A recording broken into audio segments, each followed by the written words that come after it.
జాగ్రత్తగా చూస్తూ వినండి. ఈ డిసెంబర్ ఫస్ట్ సీజన్ అనగానే, డిసెంబర్ అనగానే మనకు తెలుసు ఇదొక క్రిస్మస్ సీజన్. ఈ ప్రత్యేకమైన ఈ క్రిస్మస్ పర్వదినాలలో, ఈ ప్రత్యేకమైన ఈ క్రీస్తు పుట్టుకను గూర్చిన పరంపరలో కొంత చరిత్ర మనకు తెలియాలి. ఎందుకంటే ఈ క్రిస్మస్ను గూర్చిన అవగాహన మనకు లేకపోతే క్రిస్మస్ చెయ్యాలని కొందరు, చేయకూడదని కొందరు, ఇది అన్యాచారం అని కొందరు, కాదు ఇది చేసిన తప్పు కాదని కొందరు, వీటిని గూర్చిన సరి అయిన అవగాహన మనకు ఉండాలి. నేను క్రిస్మస్ మీద మెసేజ్ చెప్పడానికి ఈరోజు నేను ఇక్కడ నిలబడలేదు, కానీ మళ్ళీ చెప్తున్నాను. ఈరోజు నేను హిస్టరీ చెప్పాలనుకుంటున్నాను, చరిత్ర. ఈ చరిత్ర నేను మాట్లాడాలనుకుంటున్నాను కనుక కాస్త జాగ్రత్తగా వినండి. మీరు జాగ్రత్తగా వినకపోతే ఈరోజు ఏం చెప్పాడంటే సదురు మదురు జల్లులు చెప్పండి, అల్పపీడనం, వాయుగుండం అని తప్ప మీకు ఏం అర్థమవుతుంది. కాబట్టి జాగ్రత్తగా వినండి. ఈరోజు హిస్టరీ చెప్తున్నాను, కొంచెం జాగ్రత్తగా వినండి. ఒకసారి చూద్దాం మనం, ఒకసారి చాలా జాగ్రత్తగా వినాలి. ఈ చరిత్రని చదువుతున్నప్పుడు లేదా ఈ చరిత్ర చూస్తున్నప్పుడు 2 ఆర్గ్యుమెంట్స్ మనకు కనబడతాయి. ఆ 2 ఆర్గ్యుమెంట్స్ మీరు గమనించండి. వాటిని చూస్తున్నప్పుడు నాకు కనబడట్లేదు, పర్లేదా? కొంచెం నాకు చూపించండి. ఈ ఆర్గ్యుమెంట్స్లోకి వెళ్ళే ముందు ఒక రెఫరెన్స్ మనం చూద్దాం. లూకాసు వార్త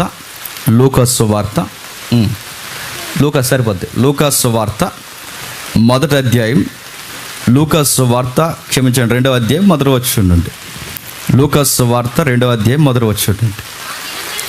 ఆ దినములలో సర్వలోకానికి ప్రజాసంఖ్య రాయవలనని కైసరు అగుస్తు వలన ఆజ్ఞాయను కురేనీల సిరియా దేశములకు అధిపతి ఉన్నప్పుడు జరిగిన మొదటి ప్రజా సంఖ్య.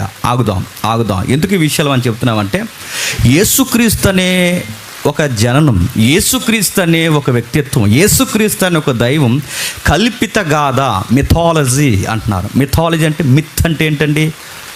పురాణము. మిత్ అంటే ఏంటండి? కల్పితము. మిత్ అంటే ఏంటండి? ఊహాజనికమైనది. ఇలాంటి ఆర్గ్యుమెంట్స్ లేదా కామెంట్స్ మనం నమ్మిన విశ్వాసం మీద చేస్తున్నారు. మళ్ళీ చెప్తున్నాను, జీసస్ అనేది ఒక మిత్ అంటున్నారు. జీసస్ అనేది ఒక పుక్కిట పురాణం, జీసస్ అనే ఒక కల్చర్ లేదా జీసస్ అనే ఒక ఆరిజిన్, జీసస్ అనే ఒక రిలీజన్, జీసస్ అనే ప్రాక్టీస్ అనేది కల్పించినది అంటున్నారు ఈరోజు. దాని గురించి చాలామంది మాట్లాడుతున్నారు. విచిత్రమైన టీవీ 9లో కూర్చొని చాలామంది మేధావి వర్గాలు కూడా క్రీస్తు మీద కామెంట్ చేస్తున్నారు. ఆ కామెంట్ చేసిన వాళ్ళు ఈ మధ్యకాలంలో ఇటీవల కాలంలో మనకు ఎక్కువ కనబడిన వ్యక్తి బాబు గోకినేని గారు, తెలుసు కదా. ఈ బాబు గోకినేని గారు కూడా క్రిస్టియానిటీ మీద ఒక విచిత్రమైన స్టేట్మెంట్లు ఇచ్చాడు. ఇవన్నీ ఈరోజు మనం కవర్ చేస్తాం హిస్టరీలో. కాస్త త్వరగా మీరు వేగంగా నాకు స్పందిస్తే త్వరగా చెప్పి మరో క్రిస్మస్ మెసేజ్ ఉంది, అక్కడికి వెళ్తాను. ఓకేనా? డీలోకేనా? సరే, జాతికి వెళ్దాం. ఈరోజు మళ్ళీ చెప్తున్నా, ఈరోజు ప్రసంగం కాదు, ఇది హిస్టరీ. ఎందుకు హిస్టరీ ప్రారంభించామంటే, ఈ డిసెంబర్ సీజన్లో ఏంటి అసలు క్రిస్మస్ అంటే, దీని మీద ఏం జరుగుతుందంటే, ఈ లూకా గారు అంటున్నారు, ఆ దినములలో సర్వలోకానికి ప్రజాసంఖ్య రాయవలనని కైసర్ అగుస్తు వలన, అగస్టస్ అంటారు ఆయన. ఆగస్ట్ అని ఎలా అంటాం చూసారా? ఆగస్టు, జనవరి ఇవన్నీ ఏటు అనుకోకండి. ఆగస్ట్ అంటే ఎవరో తెలుసా? ఈడే. ఎవరు? ఈ అగస్టసే. ఆగస్ట్ నెల అంటే వీళ్ళే. ఈ అగస్టస్ పేర్లు వీళ్ళవే, జనవరి పేర్లు వీళ్ళవే, డిసెంబర్ పేర్లు వీళ్ళవే. అంటే ఈ క్యాలెండర్ పేర్లన్నీ ఎవరో తెలుసా? రోమన్ దేవుళ్ళు. ఎవరు? రోమీల దేవుళ్ళు. అంటే మన జనవరి, ఈ ఏదైతే మనం మాట్లాడుకుంటున్నామో, ఈ మాట్లాడుకుంటున్న ఆగస్ట్ నెలలు, ఇవన్నీ ఈ రోమీలు, రాజులు, దేవుళ్ళ పేర్లు అన్నమాట. ఈ క్యాలెండర్, ఈ వీళ్ళ పేర్లే క్యాలెండర్ పెట్టారు. వీటి గురించి మనం మాట్లాడుకుంటున్నాం. ప్రభు పుక్కిట పురాణము, ప్రభు యొక్క పుట్టిక పుక్కిట పురాణం అయితే లూకా ఇలా రాయకూడదు. ఎలా రాయకూడదు? ఆయన పుట్టిక పలానా టైంలో పుట్టింది అని ఒక డేట్ ఇవ్వకూడదు, లేదా హిస్టరీలో ఒక వ్యక్తిని పరిచయం చేయకూడదు. అంటే క్రీస్తు పుట్టాడని చెప్పడానికి లూకా గారు చేస్తున్న ప్రయత్నం ఏంటంటే, పలానా రాజు లేదా పలానా చక్రవర్తి పరిపాలిస్తున్నాడని ఒక ఎవిడెన్స్ ఇస్తున్నాడు. చూడండి, ఇప్పుడు యేసుక్రీస్తు అనే పుట్టిక అబద్ధమని చెప్పాలంటే ముందు హిస్టరీలో ఎవరు ఉండకూడదండి? అగస్టస్ ఉండకూడదు. అగస్టస్ అనే చక్రవర్తి నిజమైతే ఆ అగస్టస్ అనే చక్రవర్తి నిజమైతే, చరిత్ర నిజమైతే, ఆయన పరిపాలనలో పుట్టిన యేసుక్రీస్తు అనే వ్యక్తి కూడా చెప్పండి నిజం అవ్వాలి. ఆయన నిజమైతే ఆయన జీవితం రికార్డ్ చేయబడాలి. ఆయన జీవితం రికార్డ్ చేయబడితే బైబిల్ చెప్పినట్టుగానే ఆయనకి క్రూసిఫిక్షన్ జరగాలి. ఇదంతా జరిగిందని రికార్డ్స్ ఉన్నాయంటే దీన్ని డీల్ చేయడం ఈరోజు మన సబ్జెక్ట్. మనకి ఎక్కడ చెప్తారు చెప్పనా? బైబుల్ ట్రైనింగ్కి వెళ్తే అక్కడ చెప్తారు, బైబిల్ కాలేజీల్లో. ఎక్కడ చెప్పరు. అది కూడా చెప్పాలి, వినాలని ఒప్పుకుంటే చెబుతారు. అయినా ఈ సబ్జెక్టులు ఎవరికి అర్థమవు కనుక వాటి జోలికి ఎవరో పోరు. కానీ మనం పోతాం. ఎందుకో తెలుసా? మీకు అర్థమవకపోయినా మేము పోతాం, మీకు అర్థమయ్యేలా చెప్తాం. అందుకే అర్థమయ్యేలా చెప్పడానికి నేను ప్రయత్నం చేస్తాను. చూద్దాం ఏంటి దీని గురించి. అగస్టస్ కోసం మాట్లాడుతున్నాడు. అక్కడ సర్వలోకానికి ప్రజాసంఖ్య. ఎందుకు సర్వలోకానికి ప్రజాసంఖ్య జరుగుతుంది? ఎందుకంటే రోమీలకి బాగా పన్ను కట్టించుకుంటారండి వాళ్ళు. ఏంటి పన్ను కట్టించుకుంటారు. ఒకరోజు యేసుక్రీస్తు వారి దగ్గరికి ఈ ట్యాక్స్ వసూలు చేయడానికి స్థానిక ప్రధాన యాజకులు, అదే దేవాలయం పన్ను, అలాగే ఈ గవర్నమెంట్ ట్యాక్స్, రెండు ఒత్తిళ్ళు ప్రభువు మీదకి వచ్చినప్పుడు అలాంటి టైంలో ఈ పన్ను అనే ఈ పాయింట్ మనకి ఎక్కువ హైలైట్ అవుతుంది. ట్యాక్స్ వసూలు చేస్తుంటారు. అంటే ప్రభువు కూడా అడుగుతారు, మనం కూడా ట్యాక్స్ కట్టాలంటే ఎస్ మనం కట్టాలి అంట. కాకపోతే అక్కడ ట్యాక్స్ వేర్లండి. టెక్స్ట్లో మాట్లాడుకుంటే ఈ ట్యాక్స్ వసూలు చేస్తారు. వీళ్ళు దేని మీద ట్యాక్స్ వసూలు చేస్తారో? ఇల్లు కట్టుకున్నందుకు ఇంటి పన్ను కట్టాలి, ఇల్లు స్థలానికి పన్ను కట్టాలి, పంటకు పన్ను కట్టాలి, ఉన్నందుకు పన్ను కట్టాలి, పౌరసత్వానికి పన్ను కట్టాలి. అన్నీ ట్యాక్స్లే. ఇవన్నీ మాడుతున్నారు. మరి వాళ్ళు కట్టారు, వాళ్ళు కట్టించారు ట్యాక్స్లు అంటే ఈరోజు మేము కడుతున్నాం కదంటే ఇంక ఆ ప్రభుత్వానికి ఈ ప్రభుత్వానికి ఇంక నన్ను అడగకూడదు మీరు. అంతే. అంటే ఆ రోజు ఎలా కట్టించుకున్నారో చెప్పండి, ఈరోజు కట్టించుకుంటున్నారు. తుమ్మితే పన్ను, దగ్గుతే పన్ను, కుళాయి పన్ను, కరెంటు పన్ను, ఆ పన్ను ఈ పన్ను, చివరికి మనం బతుకున్నందుకు పన్ను, ఈ నేల మీద నిలబడినందుకు పన్ను పన్ను పన్ను, మనం పంట పండించినందుకు కూడా ఎంతో కొంత కట్టాలి. ఇలాగే. కాకపోతే వాళ్ళు ఇంకా ఎక్కువ వసూలు చేసేవారు అనమాట. ఎవరు? రోమన్స్. ఇలా వసూలు చేస్తున్నప్పుడు వీళ్ళకి కొంచెం లెక్కలు జమ కావాలి. లెక్క తేడా వస్తుంది, ఇంకా జమ కావాలి. మరేం చేద్దాం? జనాభా లెక్కలు కావాలి. జనాభా లెక్కలు ఎందుకంటే ప్రజలు ఎంతో తెలిస్తే ట్యాక్స్ ఎంతో అర్థం అవుద్ది. ప్రజలు ఎంత ఉన్నారో తెలిస్తే మనకి ఎంత వడ్డీ వసూలు చేయాలి మనకు అర్థం. అంటే ట్యాక్స్ ఎంతో తెలాలి అంటే సెన్సస్ తెలియాలి. అంటే ప్రజా సంఖ్య ఎంతమంది ఉన్నారంటే ఇంత ట్యాక్స్ వస్తుందని ఈ పన్ను కొరకు వీళ్ళు ప్రజా సంఖ్య తీశారు. అంతేగాని ముగ్గురు పిల్లలు పుట్టారా కంగారు పడకండి అనడానికి కాదు.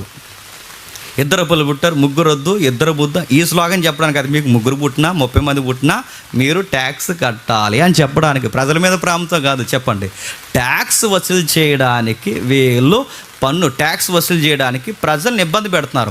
సరిగ్గా ఆ టైంలో వీళ్ళు జూయిస్ గ్రౌండ్లో కూడా ఉన్నారు కనుక, యూదుల పరిసర ప్రాంతాల్లో ఉన్నారు కనుక, ఆ యోధ గోత్రానికి చెందిన వారే తల్లి అయిన మరియా, తండ్రి అయిన యోసేపు, వీళ్ళిరువురు కూడా యోధా గోత్రం సంబంధించిన కనుక మీ జనాభా లెక్కలందరికీ మీకు టౌన్ ఎక్కడిస్తున్నామంటే మీ రాజు ఉన్నాడుగా, ఎవరు ఈ దావీదు గారి ప్యాలెస్ ఉంటుందిగా, ఆయన కట్టడాలకి మీ అందరికీ ఫేమస్ ఏరియా కనుక మీరు బెత్లెహేముకి రండి.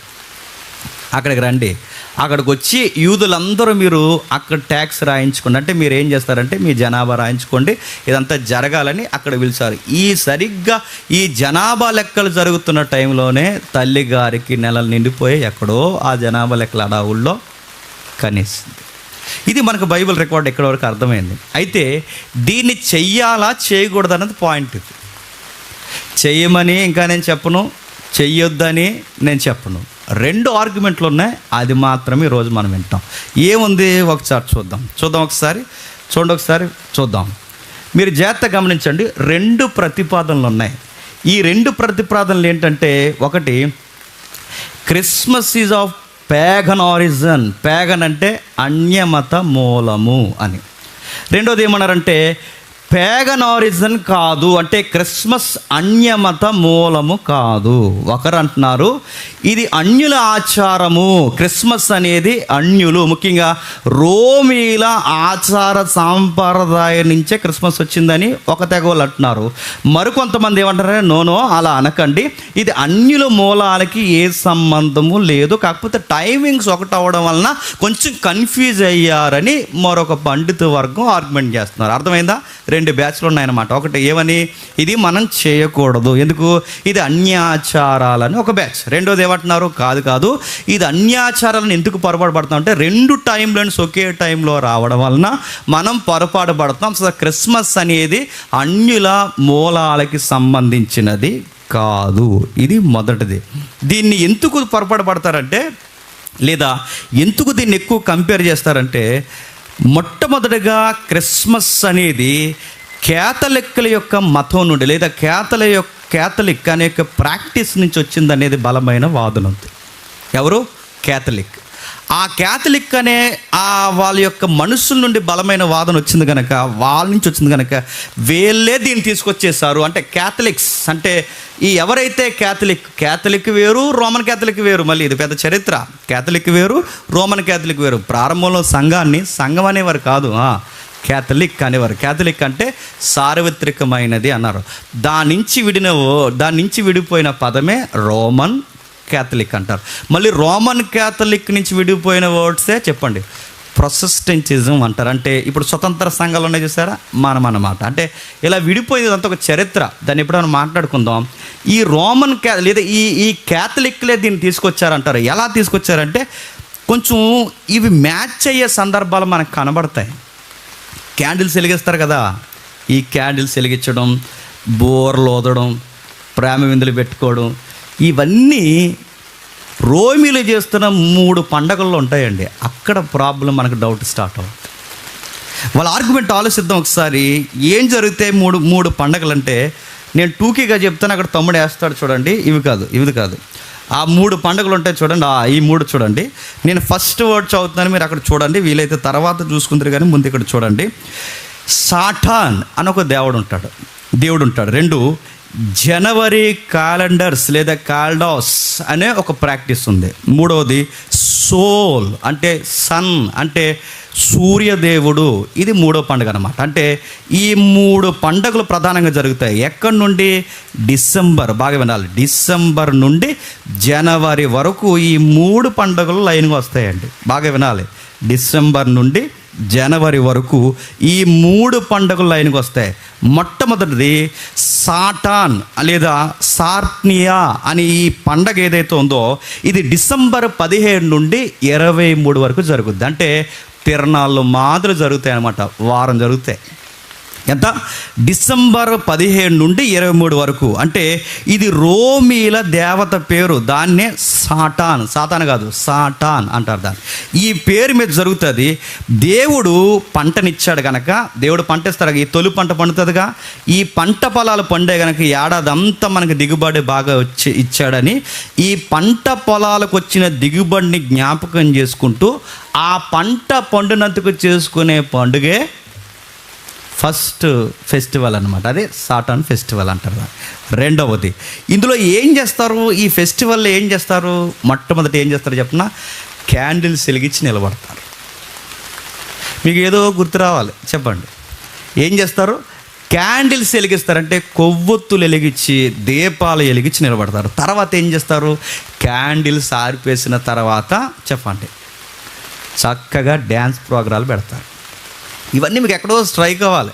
చెప్పండి, క్యాండిల్స్ వెలిగిస్తారు, చెప్పండి. తర్వాత ఈ కావాలంటే మీరు గూగుల్ తల్లిని అడగండి, పొంకాలు వేస్తుంది. ఇప్పుడు చెల్లి కూడా వచ్చింది, ఆవిడని కూడా అడగండి, చెప్తుంది.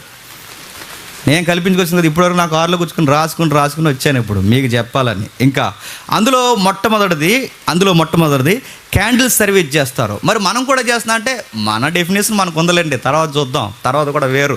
క్యాండిల్ సర్వీస్ అనేది వాళ్ళే పుట్టించారు, దీపాలు వెలిగించడం అనేది వాళ్ళే పుట్టించారు. వాళ్ళ దగ్గర వచ్చిన తర్వాత పెద్ద ఆర్గ్యుమెంట్. ఆ క్యాండిల్ సర్వీస్ చేస్తారు. 2వది డ్యాన్సులు బాగా చేస్తారు. 3వది హిందూ కార్యక్రమాలు అంటే లవ్ ఫీస్ట్లు పెట్టుకుంటారు. ఈ 3 ఎందులో జరుగుతాయండి చెప్పాలి? క్యాండిల్ సర్వీస్, చెప్పండి, ఆనందపు డ్యాన్సులు, 3వది ప్రేమ విందులు. ఈ 3 ఎందులో జరుగుతాయండి? క్రిస్మస్లో జరుగుతాయి. అక్కడ డౌట్ వచ్చింది సంథింగ్. ఇది ఎక్కడి నుంచి వచ్చింది చెప్పండి? అక్కడి నుండే వచ్చి ఉండాలని ఆర్గ్యుమెంట్ బలంగా చేశారు. రెండవది, ఈ జనవరి టైంలో జరిగే మరొక పండుగ ఉంది, రెండవ పండుగ. అది ఇప్పుడు అది ఎలా జరుగుతుందంటే, నూతన సంవత్సరం వచ్చింది కనుక ఈ సంవత్సరాన్ని దేవునికి కృతజ్ఞతగా మనం స్టార్టింగ్ డేస్లోనే మనం వర్షిప్ చేయాలని చేసేదే ఈ జనవరి పండుగ. అంటే ఈ జనవరి 1, 31 అంటున్నాగా, మూలాలన్నీ అయ్యే అక్కడ జరుగుతుంది అన్నమాట. అంటే ఈ జనవరి పండుగని రెండో పండుగ అంటారు. ఇది కూడా ఎన్ని రోజులు జరుగుతుంది అంటే సుమారు వారం రోజులు జరుగుతుంది. ఇందులో ఏం జరుగుతుంది, ఇప్పుడు మీకు స్ట్రైక్ అవుట్ చూడండి. సరిగ్గా ఈ జనవరి పండుగలు ఏం చేస్తారంటే వీధులన్నీ తిరుగుతారు. ఇప్పుడు కూడా ఏం చేస్తున్నాను చెప్పండి, హ్యాపీ క్రిస్మస్ అయిపోయింది, తర్వాత చెప్పండి హ్యాపీ న్యూ ఇయర్ బ్రదర్, ఆడెవడో మంది వెళ్దు, happy new year brother, happy new year, బండి ఆపేసి హ్యాపీ న్యూ ఇయర్ బ్రదర్, ఆటోలో వెళ్ళిపోతూ ఓయ్ హ్యాపీ న్యూ ఇయర్ బ్రదర్. ఇదంతా తిరుగుతాం, అలా తిరుగుతాం, ఎలా తిరుగుతాం. ఆ ముగ్గేసిన వాళ్ళు, ముగ్గు వేయలేని వాళ్ళు అందరినీ పిలిచి చెప్పండి happy new year, happy new year, happy new year. అంటే ఆ టైంలో మనం ఏం చేస్తామని చెప్పండి, చక్కర్లు కొడతాం. సేమ్ ఇదే చేస్తారు, సేమ్ ఇదే రెండో జనవరి పండుగలో వాళ్ళు చేసేది ఇదే. ఇదంతా తిరుగుతారు, అందరికీ న్యూ ఇయర్ విషయం చెప్తారు. ఇంకా ఏం చేస్తారు, మంచి బడాకాన పెట్టుకుంటారు. సేమ్ మనం ఏం చేస్తాం చెప్పండి, ఆ కోడి, ఈ కోడి, టర్కీ కోడి, ఈ కోడి, ఇంక ఎన్ని ఉన్నాయి అన్ని కోళ్ళు ఆ రోజు వండుతాం, దాన్ని బిగ్ పార్టీస్ పెడతాం. వీటన్నిటికీ జనవరి పండుగలో చేస్తారు. ఇది జాగ్రత్తగా. మూడవది, సోల్ అంటే సూర్యుడికి, సన్ అంటే ది బర్త్డే ఆఫ్ సన్ అంటే మిత్రాస్ అంటారు. మిత్రాస్ అంటే ఈ రోమన్ కల్చర్లో మిత్రాస్ అంటే సూర్యుడు, సూర్య భగవానుడు అంటారు. ఈ మిత్రాస్ దేవుడికి చూడండి, ఆ సూర్య దేవుడికి మిత్రాస్ పుట్టినరోజు చేస్తారు. ఇది ఎప్పుడు చేస్తారంటే కొంచెం గుండె బలంగా పట్టుకోండి, డిసెంబర్ 25 చేస్తారు. ఎప్పుడు చేస్తారు, డిసెంబర్. అంటే ఇప్పుడు జనవరి పండగకి నెక్స్ట్ ముందు పండుగ ఏ పండుగ జరిగింది మనకి, సాటాన్ పండగకి అంటే డిసెంబర్ పండగకి. ఈ రెండిటి మధ్యలో జరిగే పండగే చెప్పాలి డిసెంబర్ 25 మిత్రాస్ పుట్టినరోజు అనమాట. మిత్రాస్ అంటే సూర్యుడు పుట్టినరోజులు. ఈ పండుగలకి, మతాలకి, ఈ పండుగలకి, ప్రాక్టీసులకి, ఈ పండుగలకి, పనులకి మనకి దగ్గర పోలికలు ఉన్నాయని బాబు గోకునేన్ లాంటి ఆయన కూడా కామెంట్ చేశారు. వాళ్ళు ఎందుకు అలా కామెంట్ చేశారంటే, బాప్టిజాలు మనకు ఉండడమే కాదు చెప్పండి, వీళ్ళ మతాల్లో కూడా బాప్టిజాలు తీసుకుంటారు. రెండోది గమ్మత్తు ఏంటి చెప్పనా, మన దేవుడు తిరిగి లేచాడని నమ్మడమే కాదు చెప్పండి, వాళ్ళ మిత్రాస్ దేవుడు అంటే సూర్యదేవుడు కూడా చెప్పండి తిరిగి లేచాడని నమ్ముతారు. అందుకే ఈ క్రిస్టియన్స్కి మిత్రాస్కి దగ్గర సంబంధం ఉంది కనుకే ఈ క్రిస్మస్ పుట్టుక అనేది అక్కడి నుంచి, అంటే జీసస్ అనే ఈ పుట్టుక మిత్రాస్ని కాపీ చేసింది, మిత్రాస్ని ఎక్స్పోజ్ చేసింది, మిత్రాస్ దేవుడినే తెర మీదకి తీసుకొచ్చింది. రోమన్స్ క్రిస్టియన్స్ కలిసిపోయి పోపులు పుట్టించినది, క్యాథలిక్లు పుట్టించిన ఈ కల్చరే క్రిస్మస్ కల్చర్ అన్నారు. నేను అంటలేదండోయ్, అన్నారు చరిత్రలో, ఇలా అన్నారు. వీళ్ళని చాలా చాలా ఎద్దేవా చేస్తారు. ఇదిగో Mithras equal to Christians, Christians equal to Jesus, Jesus equal to Roman Mithras అన్నారు. దీని గురించి చాలా ఎద్దేవా చేశారు, చాలా అభియోగాలు చేశారు, మాట్లాడుతున్నారు. దీని గూర్చిన లేదా ఈ మిత్రాసు కూర్చిన ఆరంభాలు ఎక్కడున్నాయంటే, ముందు ఈ మిత్రాసు కూడా గొడవ తేల్చిన బాను. ఈ మిత్రాసు కూర్చిన ఆరంభాలు మనకు ఎక్కడొచ్చాయంటే 200 లేదా 2300 బాబిలోనియన్స్ డిసెంబర్ 25న సూర్యదేవునికి పండగ ప్రారంభించారు. ఎప్పుడట 2300 బాబిలోనియన్స్ డిసెంబర్ 25న సూర్యదేవుడికి మిత్రాస్ అంటే మిత్రాస్ అని రోమన్స్ అంటారు. బాబిలోనియన్స్లో ఏమంటారంటే వాడిని అనేది ఐసిస్ అంటారు. కొన్ని పేర్లు ఉన్నాయి. ఇంకా వాడిని ఏమని పిలుస్తారంటే బాబిలోనియన్స్ మనం పిలుచుకునేది ఈ మిస్టీరియల్స్ రిలీజియన్స్ లేదా ఈ అంటే ఈ కొంచెం రహస్య మతాలు అంటారు వీటిని. అంటే ఇవి బయటికి కనబడవు కానీ ఇంటర్నల్గా ప్రతి ప్రాక్టీస్లో ఇమిడిపోయి ఉన్నాయన్నమాట. మీకు అర్థమైపోయినా మొక్కలు అర్థమైనట్టు అండి. మీ నుంచి నేను కోరుకునేది అదే. తర్వాత ఇంటికి వెళ్ళిన తర్వాత రెండవసారి వినంటే మీకు ఈజీగా అర్థమవుతుంది. మళ్ళీ చెప్తున్నాను, అసలు ఈ మిత్రాస్ కూడా మనం ఎందుకు తెలుస్తున్నాం అంటే, మిత్రాస్ పుట్టిక చెప్పండి, యేసుప్రభు వారికి జరుగుతున్న పుట్టినరోజు కార్యక్రమం ఒకే డేలో జరుగుతుంది. ఏ డేలో? డిసెంబర్ 25 జరుగుతుంది. అందుకే ఈ మిత్రాస్ కూడా గొడవ ఏంటో తెలుస్తుందా మనం. ఈ మిత్రాస్ అనేవాడు లేదా ఈ సూర్యదేవుడు ఆరాధన ఎక్కడ స్టార్ట్ అయిందంటే బబులోన్లో స్టార్ట్ అయింది డిసెంబర్ 25న. అక్కడ ఏమంటారంటే ఐసిస్ అంటారు, దీన్ని ఐసిస్ దేవుడు అంటారు. వీటిని మిస్టీరియస్ రిలీజన్స్ అంటారు. అంటే ఒక దేవుడు అంటూ తినంగా ఉండడం అన్నమాట.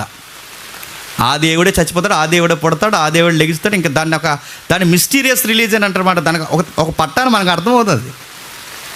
దాన్నే చాలా తేడాగా చక్కగా దాన్ని ఒక కథలాగా ఒక్కొక్క ఏరియాకి వాళ్ళ పరిపాలన వచ్చిందో మరి సాతానుగా నడిపించాడో తెలియదు, కానీ మొత్తం మీద అన్ని ప్రాంతాలకి బోధించింది. ఎలా ఉంటుందంటే చెప్తాను వినండి. ఒక దేవుడు ఉంటాడు, ఆ దేవుడికి ఒక దేవత ఉంటుంది. ఒక దేవుడు, ఒక దేవత. ఈ దేవుడు ఎవరు? తండ్రి దేవుడు. ఈ దేవత ఎవరు? తల్లి దేవుడు. ఈ దేవుడికి ఈ దేవతకి ఇద్దరికి పెళ్ళి అయితే ఆడికి ఒక కొడుకు పుడతాడు. ఆ కొడుకు పేరే మిత్రాస్. అర్థమైపోయినా అర్థమైనట్టే. అర్థమైందా? మళ్ళీ చెప్తున్నాను. నెక్స్ట్ మళ్ళీ చెప్తున్నాను. ఒక దేవుడు ఉంటాడు, ఆ దేవుడికి ఈ దేవతకి పుట్టిన కొడుకే, ఆ కొడుకు పేరే సన్ గాడ్ అంటారంటే సూర్యదేవుడు. ఈ సూర్యదేవుడికి వర్షిప్ స్టార్ట్ చేశారు. దాన్నే పుట్టినరోజు. ఆ పుట్టినరోజే ఎప్పుడు ప్రారంభించారండి? డిసెంబర్ 25 అంటారు. దీన్నే ఐసిస్ అంటారు. అంటే వాడి పెద్దోడు పేరు అదిగే తిరమరం ఉండదు, అందులో పేరు పిలుస్తారు, ఇందులో పేరు పిలుస్తారు. 2 రకాల సౌండ్స్ ఉంటాయి. అక్కడేమో బయలు అంటారు, ఇక్కడికి వచ్చి అష్టారోత్ అంటారు, అక్కడికి వెళ్ళి కెమోస్ అంటారు. ఏవేవో పేర్లు మిక్స్డ్గా ఉంటాయి, కానీ స్టోరీలు మాత్రం ఒకలాగా ఉంటాయి. అందుకే మాట్లాడుతాను చూడండి. Isis equal to Isis equal to Osiris అని ఒక ఆయన ఉంటాడు. అంటే వీళ్ళిద్దరూ భార్య భర్తలు అన్నమాట. వీళ్ళిద్దరూ భార్య భర్తలకు పుట్టినదే హర్సస్ అంటారు. వీడినే మిత్రాస్ అంటారు. వీళ్ళిద్దరికీ కొడుకు పుడితే వీడు ఏం చేశాడట? ప్రజలను విమోచించడానికి భూమి మీదకి ఉద్భవించాడట. ప్రజలను విమోచించడానికి భూమి మీద ఉద్భవించిన రోజునే చెప్పాలి పుట్టినరోజు. ఈ స్టోరీస్ అన్నీ మనకి సింక్ అవుతున్నట్టు లేవండి. అందుకే బాబు గోకునేని ఏమన్నాడంటే మీ ప్రాక్టీసులన్నీ అక్కడే అన్నాడు. ఈ బాబు గోకునేని ఇప్పుడు కొత్తగా చదువుకొని వచ్చింది ఏం కాదులేండి. ఇది ఆల్రెడీ వాగారు, ఆల్రెడీ పెద్దలు చెప్పారు. ఇది ఎక్కడది కాదు. ఈ ఏతు బుద్ధి నాస్తి బుద్ధి ఎప్పుడో మొదటి ప్రపంచ యుద్ధం ముందే ఉన్న ఈ వాదనలు అక్కడ వీళ్ళు చదువుకుని వచ్చే. మన అపోస్తలుగా చదువుతున్నప్పుడు జ్ఞానులు కొందరు పౌలుతో వాదించడానికి మనం చదువుకుంటాంగా, ఆ వాదనలు అక్కడి నుంచే ఇలాంటి స్టోరీస్ ఉన్నాయి. అందుకే చెప్తున్నాడు ఈ బాబేలు లేదా ఈ బబులోను దేవుడే రాను రాను మిత్రాస్గా మారిపోయాడు. మరి ఇండియాలో వీళ్ళు ఎలా పిలుస్తారు? ఏసా అన్నారు. మన ఏసా కదండోయ్, ఏసా అంటారు. దేవకి ఈ దీని నుంచి మారిన వాళ్ళకి పేరు అర్థమవుద్దండి, అందరికీ అర్థమవుతుంది, కానీ దేవకి అంటారు. దేవకి అంటే ఎవరన్నా నన్ను అడగండి. దేవకి అనే ఒక పేరు ఒక దేవుడికి తల్లి. అంటే ఈ ప్రాక్టీసులన్నీ అన్నిటికీ పాకాయి. అంటే పాకాయి ఎక్కడెక్కడ పాకాయి అంటే ఐగుప్తికి పాకాయి, ఇంకా బబులోనికి పాకాయి, రోమ ప్రభుత్వానికి పాకాయి, ఇండియాకి పాకాయి.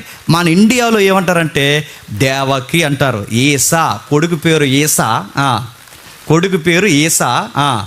దేవకి అంటే ఆయన కన్న తల్లి అన్నమాట. ఆయన ఎవరు? చిన్న ఇంటిస్తాను. ఆయన దొంగతనాలు చేస్తాడు. ఇంకెవరన్నా అడగండి ఏ దొంగతనాలు చేస్తాడు? అది అర్థమైంది కదా. ఇవి దొంగతనాలు చేస్తాడు. ఆయనకు స్పెషల్ ఇన్స్ట్రుమెంట్ ఉంటుంది. ఇంకెవరన్నా నన్ను అడగండి. అది వాళ్ళ అమ్మగారి పేరు దేవకి. ఈ ప్రాక్టీస్ అంటే ఈ తల్లి కొడుకుల వర్షిప్ అనేది, ఈ తల్లి కొడుకుల వర్షిప్ అంటే తల్లిని కొడుకుని, ఈ తల్లి కొడుకుల వర్షిప్ అనేది ఎక్కడి నుంచి వచ్చింది? బబులోన్ నుంచి వచ్చింది. ఈ తల్లి కొడుకుల వర్షిప్ అనేది ఎక్కడ వరకు ఎలా వచ్చింది? రోమన్స్ నుంచి వచ్చింది. అందుకే మీకు ఒక ఇమేజ్ చూపిస్తాడు చూడండి, ఆ తల్లిల బొమ్మలన్నీ చూపించండి ఒకసారి. ఆ దేవకి ఆ ప్రాక్టీస్ని ఒకసారి జూమ్ చేయండి. ప్రపంచంలో అంటే తల్లిని కొడుకుల్ని ఆరాధించేది పేజ్ 1, పేజ్ 2, పేజ్ 3, పేజ్ 4 ఎవరెవరో మీరు గుర్తించుకోండి. వీళ్ళందరూ ఎవరెవరో చూడండి. ఇందులోనే మరియమ్మ కూడా బెడ్ని ఎత్తుకుని ఉంటుంది. చూడండి మీకు కావాలంటే. మీరు మరియమ్మ గుడికి వెళ్ళినప్పుడు మీరు సేమ్ అలానే ఉంటుంది చూడండి. మీరు ఆ 5వ వాళ్ళు ఎవరన్నా నన్ను అడగండి, ఆవిడే దేవకి. అర్థమవుద్ది. ఆ బాబు చూడండి మీకు అర్థమైపోతుంది. ఆ దేవకి ఇక ఎవరైతే ఉన్నారో ఈజిప్ట్లో ఎలా ఉన్నాడు, ఆసియాలో కొన్ని ప్రాంతాల్లో ఎలా ఉన్నాడు, ఆ రోమన్స్లో ఎలా ఉన్నాడు, ఆ అసూరియన్స్ దగ్గర ఎలా ఉన్నారు, అంటే మొత్తం మీద ఒకే స్టోరీ రకరకాలుగా ఏరియాలకు వెళ్ళిపోయిందన్నమాట. ఒక్కొక్క ఏరియాలో ఒక్కొక్కలా పిలుచుకుంటున్నారు. మన ఇండియాలో ఒకలా పిలుచుకుంటున్నారు, ఆసియా మరి మైనర్ ప్రాంతాల్లో ఒకలా పిలుచుకుంటున్నారు, ఆ రోమన్స్ ఒకలా పిలుస్తున్నారు. మొత్తం మీద ఎలా పిలిచినా పేర్లు మారే తప్ప స్టోరీ ఒక్కటే. పేర్లు మారే తప్ప స్టోరీ ఒకటే. ఇంకా మీకు అర్థం కావాలంటే అసలు వీడి మూలం బబులోనేనా అని అడిగితే బబులోను కూడా కాదు. బైబిల్ చెప్తుంది వీడి స్టోరీ ఎక్కడదంటే ఆది కాండంలోది. ఎక్కడది? ఆది కాండంలో. ఇటు ఆది కాండంలో ఎవడున్నాడండి అంటే ఆడున్నాడు ఐసిస్. ఆది కాండంలో ఎవరున్నారండి అంటే అలా ఆవిడ ఉంది. ఆవిడ పేరు సెమీరామిస్ అంటారు. ఎవరు? సెమీరామిస్. పేరుగా నెట్టుకుంటారు. ఆవిడ అదో రకం. ఆ సెమీరామిస్ అంటే ఈవిడెవరు? మిస్ యూనివర్స్ కాదు, ఈ ప్రపంచానికి దేవత. అదిగో చూడండి, ఆ సెమీరామిస్. నేను కల్పించుకొచ్చినాం కదా, ఆ బొమ్మల గీయడం నాకు రాదు, ఆ స్టోరీ నాది కాదు, ఆ పాయింట్ చేయడం కూడా నాకు రాదు. ఇది గూగుల్ తల్లి ఇచ్చిన హిస్టరీ. ఆ స్టడీ అంతా చూడండి, అక్కడ చెప్తుంది. ఈ సెమీరామిస్ ఎవరు? ఈ సెమీరామిస్ కొంచెం స్టోరీ చెప్తాను వినండి. నిమ్రోద్ తెలుసు కదండి, నిమ్రోద్ తెలుసు కదా. భూమి మీద మొదటి పరాక్రమశాలి, హంటర్ అని ఉంటుంది. వేటగాడు అంటే వేటాడుతాడు, బాగా వేటాడుతాడు, బలశాలి. ఆ బలంతోనే పరిపాలిస్తాడు. ఈ నిమ్రోద్ ఒకరోజు చచ్చిపోయాడు. నిమ్రోదు భార్యే సెమీరామిస్. నిమ్రోదు భార్య ఎవరు? సెమీరామిస్. ఈ నిమ్రోద్ చనిపోతాడు. ఈ నిమ్రోద్కి చనిపోయిన తర్వాత ఈవిడికో బిడ్డ పుడతాడు. ఆడు ఎలా పుట్టాడో డౌటు. ఎందుకంటే భర్త లేడు అప్పటికి, ఎలా పుట్టాడో తెలియదు. ఎందుకంటే నిమ్రోద్ చచ్చిపోయాడుగా. లేదు ఆయన వల్లే పుట్టాను కొంతమంది అంటారు, లేదు ఆవిడ ఏదో తప్పుడు పని చేసి కన్నదని ఇంకొకరు అంటారు. మొత్తం మీద ఏదో ఒకటి ఉంది. ఎందుకంటే మనం ఆల్రెడీ ఒక 40 days అంటే ఈ 40 రోజుల ఉపవాసాన్ని గురించి మనం ఆలోచించినప్పుడు ఈ స్టోరీ అప్పుడెప్పుడో మాట్లాడుకున్నాం. ఫాలో అయిన వాళ్ళకి అర్థమవుద్ది, ఫాలో అవ్వకపోతే ఏదో చెప్తాడు త్వరగా లేస్తే బాగున్నాను మీరు అనుకుంటారు. అంతే, ఫాలో అవ్వండి. నేను ముగించేస్తాను త్వరగా. అయితే ఈ నిమ్రోదు భార్య ఎవరైతే సెమీరామిస్, ఈయన చనిపోయిన తర్వాత సెమీరామిస్ గర్భం దాలుస్తుంది. ఈ గర్భం దాల్చిన తర్వాత ఈమెకు కొడుకు పుడతాడు. ఆ కొడుకు పేరే తమ్మూస్. ఎవరు? తమ్మూస్. ఈ తమ్మూస్ గాడికి కూడా ఆడబుద్ధులు వస్తాయి. హంటర్ అంటే ఏటకెళ్తాడు అనమాట. ఈడు ఏటకెళ్ళిన తర్వాత మరి ఆ మృగం గుద్దేసిందో, తిరగేసి బాణం గుద్దేసిందో మొత్తం మీద తెలియదు, కానీ ఏటకెళ్ళి చచ్చిపోయాడు ఏటగాడు. ఎవరు? తమ్మూజ్. ఈ తమ్మూజ్ చనిపోయిన తర్వాత చాలా ఏడ్చింది. ఇప్పుడు భర్త లేడు, బిడ్డ లేడు. ఇప్పుడు ఒక కొత్త ఆలోచనకు వచ్చింది. ఏం చేసిందంటే ఈ తమ్మూజ్ని సమాధి చేసి అంతకుముందు వాళ్ళ భర్తని కాల్చేసి బూడిదంతా దేశమంతా జల్లేసి ఈయన్ని కూడా మొత్తం దేశమంతా తిప్పి ఇదిగో జల్లేశానని చెప్పి తర్వాత ఏం చేస్తారంటే తమ్మూజ్ చనిపోయి బ్రతికాడు, మళ్ళీ వచ్చాడు, పునరుద్ధానం జరిగింది అన్నాడు. అక్కడ ప్రారంభమైందంటే నా మాటలు అర్థమవుతున్నాయి. అంటే ఎవరైతే నిమ్రోద్ ఉందో, నిమ్రోద్ భార్య సెమీరామిస్ ఉందో, సెమీరామిస్ క్రియేట్ చేసిన స్టోరీ తమ్మూదు స్టోరీ తెర మీదకి వచ్చింది. ఇటు వీటి పేర్లు ఏమైనా బైబిల్ ఎక్కడన్నా ఉన్నాయంటే ఉన్నాయి. చూస్తారు ఒకసారి. మీకు ఎగ్జాక్ట్ ఆ నేమ్స్ ఉండవు, కానీ అవే పేర్లు అవి మీకు చూపిస్తాను. చూడండి ఒకసారి. ఎహెస్కేల్ చూడండి ఒకసారి. ఎహెస్కేల్ గ్రంథం 8వ అధ్యాయం. ఎహెస్కేల్ గ్రంథం 8వ అధ్యాయం 14వ వచనం. ఎహెస్కేల్ గ్రంథం 8వ అధ్యాయం 14వ వచనం. యెహోవా మందిరపు ఉత్తర ద్వారం దగ్గరున్న అక్కడ స్త్రీలు కూర్చుండి తమ్మూజు దేవతను గురించి. ఎవరట? తమ్మూజు దేవత. ఈ తమ్మూజు ఎవడో మీరు ఎస్ట్రైన్ అతకండి. తమ్మూజు ఎవడు? సెమీరామిస్ కొడుకు. తమ్మూజు ఎవడు? నిమ్రోదు యొక్క కొడుకు. తమ్మూజు ఎవడు? ఇదిగో ఎవరైతే మనం చరిత్ర మాట్లాడుకుంటున్నామో ఆ చరిత్రలో ఆమె కొడుకు. అంటే ఈమె క్రియేట్ చేసిన స్టోరీ ఏంటి? మా కొడుకు మళ్ళీ పుట్టాడని చెప్పి ఒక పెద్ద విగ్రహాలు కట్టించింది. ఆ విగ్రహాలు ఎలా కట్టిస్తుందంటే ఆమె బిడ్డను ఎత్తుకున్నట్టు, అంటే చిన్నప్పుడు ముద్దు పోలేదన్నమాట, ఆ బిడ్డను ఎత్తుకున్నట్టు, ఆధారుస్తున్నట్టు ఇలాంటి వర్షిప్ స్టార్ట్ చేసింది. మీరు హిస్టారికల్గా మీరు చూడండి, ప్రపంచంలో ఐడల్ వర్షిప్ అనేది స్టార్ట్ చేసింది ఎవరో తెలుసా? సెమీరామిసే స్టార్ట్ చేసింది. ప్రపంచంలో విగ్రహారాధన, దేవతారాధన, దయ్యాల ఆరాధన స్టార్ట్ చేసింది ఎవరో తెలుసా? సెమీరామిస్సే స్టార్ట్ చేసింది. చరిత్ర చెబుతుంది ఇది. ఆమె ప్రారంభించింది. అప్పుడే ప్రారంభమైంది మదర్ అండ్ సన్ వర్షిప్ అనేది అప్పుడే స్టార్ట్ అయింది. అదిగో చూడండి హిస్టరీ. కొడుకుని తల్లిని ఆరాధించాలి. కొడుకు ఎవరు? ఆవిడ మరియమ్మ అనుకోకండి, మరియమ్మ కాదు ఆవిడ. మరియమ్మ అనుకుంటారు, ఆవిడ మరియమ్మ కాదు, సెమీరామిస్. మరియమ్మ అనుకుంటా, ఎందుకంటే ప్రాక్టీస్లు అలా మారిపోయాయి, రాను రాను అలా తిరిగిపోయాయి. అయితే ఈ మదర్ చైల్డ్ వర్షిప్ అనేది ఆమె స్టార్ట్ చేసింది. మొక్కాలి, ఆరాధించాలి, ఇవన్నీ స్టార్ట్ అయ్యాయి. ఇప్పటి వరకు మనం జస్ట్ అవుట్లైన్స్ వింటున్నామండి. బబులోను దేశం ఆరాధించింది. పారసికులు, మన చనిపోయారు గారు రతన్ టాటా, వాళ్ళ దేవుడు ఎవరు అనుకుంటున్నారు? వాళ్ళే. ఎవరు? తమ్మూజు, చెప్పండి, సెమీరామిస్సు, ఇంకెవరైతే ఉన్నారో వాళ్ళే వాళ్ళ దేవుడు. అందుకే చూడండి, వాళ్ళు చనిపోయినప్పుడు వాళ్ళ సమాధి కార్యక్రమం విచిత్రంగా చేస్తారు. ఏం చేస్తారు తెలుసా? ఆ తమ్మూజు ప్రకృతి దేవుడు కదా వీళ్ళ దేవుడు. తమ్మూజు గడి చనిపోయిన తర్వాత బూడిదగా ప్రకృతిగా ఉద్భవించాడు. ప్రకృతి అంటే వసంతకాలం సిగరిస్తుంది, కానీ చెట్లు సిగరిస్తాయి, చల్లటి గాలి వేస్తాయి. ఈ చల్లటి గాలు ప్రకృతి సిగరిస్తుంది. అంటే ఎందుకు సిగరిస్తుంది? బాబు చనిపోయి మళ్ళీ ప్రకృతిలో సిగరించాడట. అది వసంతకాలం పండుగ అంటే తమ్మూజు. అందుకే వీళ్ళు ఏం చేస్తారంటే, వీళ్ళు చనిపోయిన తర్వాత ఈ చనిపోయిన వీళ్ళ దేహాన్ని ప్రకృతికి అప్పగిస్తారు. ఎలా ప్రకృతికి అప్పగిస్తారు? మొత్తం దేహం అంతా స్నానం చేయించి ఆ బోడి దేహాన్ని తీసుకెళ్ళి అలా బయట వదిలేస్తారు. పెద్ద పెద్ద రాబందులు వచ్చి ఆ దేహాన్ని పీక్కొని తినేస్తే ఈ దేహాన్ని ఎవరికి అప్పగించినట్టు? ఎవరికి? ప్రకృతికి. అందుకే రతన్ టాటా బాడీని అలాగే చేద్దాం అనుకున్నారు. మనం చనిపోయారు కదా, కాకపోతే మన ఇండియన్ ప్రాక్టీస్లో ఉండిపోయాడు కనుక, ఇక్కడ సిటిజన్షిప్ వచ్చింది కనుక అలా చేయలేదు, కాల్చేశారు ఆయన. అంటే ఈ మూలాలన్నీ అవే. బబులోను దేశంలో ఉంది. పారసికులు అంటే ఈ రతన్ టాటా లాంటి వీళ్ళ మూలాల తెగలు ఆ దేశంలో ఉన్నాయి. మన భారతదేశంలో ఉంది. ఆసియా ఖండం అంతా ఉంది. ఇప్పుడు ఎక్కడికి వచ్చింది? రోమన్స్ దగ్గరికి వచ్చింది. రోమన్స్ దగ్గరికి వస్తే మనకేంటి? ఇక్కడే మనకి ఇంటర్నల్ లింక్ ఉంది. ఇక్కడికి ఎలా వచ్చింది? మిత్రాస్గా వచ్చింది. అంటే ఆ సెమీరామిస్సే, ఆ తమ్మూజే రాను రాను ఆ సూర్యదేవుడే బబులోని దగ్గర నుంచి ట్రాన్స్ఫార్మ్ అయ్యి దేశాలన్నీ తిరిగి రోమన్స్ దగ్గరకు వచ్చేసరికి ఏ పేరుతో పిలుస్తున్నారు? మిత్రాస్గా పిలుస్తున్నారు. ఇప్పుడు ఈ మిత్రాస్ దేవుడు పండగ సరిగ్గా ఏ టైంలో జరుగుద్దంటే, అంటే ఈ తమ్మూజు, ఈ సెమీరామిస్ తల్లి కొడుకుల ఆరాధన పుట్టినరోజు కార్యక్రమం ఎప్పుడు జరుగుద్దంటే డిసెంబర్ 25 జరుగుద్ది. ఈ డిసెంబర్ 25నే సరిగ్గా ఎవరిని జ్ఞాపకం చేసుకుంటున్నాం మనం? అందుకు కొంతమంది మేధావులు ఏమన్నారంటే, బైబిల్ ఎక్కడ ఉందా డిసెంబర్ 25? బైబిల్ ఎక్కడ డిసెంబర్ 25 లేకపోతే ఈ ప్రాక్టీస్ ఎక్కడ అనుకుంటున్నారు? తల్లి కొడుకుల ఆరాధన ఎక్కడ అనుకుంటున్నారు? మిత్రస్ వర్షిప్ అది అన్నారు. ఈ వర్షిప్ ఎక్కడ అనుకుంటున్నారు? ఇదిగో పలానా పేగన తెగల నుంచి వచ్చింది, మనకెలా వర్షిప్ చేయడం? బుద్ధి లేకుండా సూర్యదేవుడు పండగ చేస్తున్నారు అని మనలో ఉన్న కొంతమంది పండితులు తిడుతున్నారు. వాళ్ళు ఎస్సా నో నేనేం చెప్పను, జస్ట్ వినండి. మనకి చరిత్ర తెలియాలని మాత్రం చెప్తున్నాను. ఎందుకంటే ఏమీ తెలియనోడు ఈరోజు యూట్యూబ్లో కూర్చుని ఆ గిత్రాస్ అంటుంటే మన వాళ్ళు బిత్తరపోయి చూస్తాడు, మిత్రాస్ ఎవడు ఆడెవడని. ఇప్పుడు ఈసారి ఈ సబ్మిషన్ తర్వాత ఆల్రెడీ మేము ఎలవా అని మీరు చెప్పాలన్నమాట. మాకు తెలిసింది చెప్పండి. నన్ను చెప్పమంటావా? ఆడి పేరు తేడా చెప్పు, నన్ను చెప్పమంటావా? నువ్వు చెప్పాలి. ఎవరు? నువ్వే.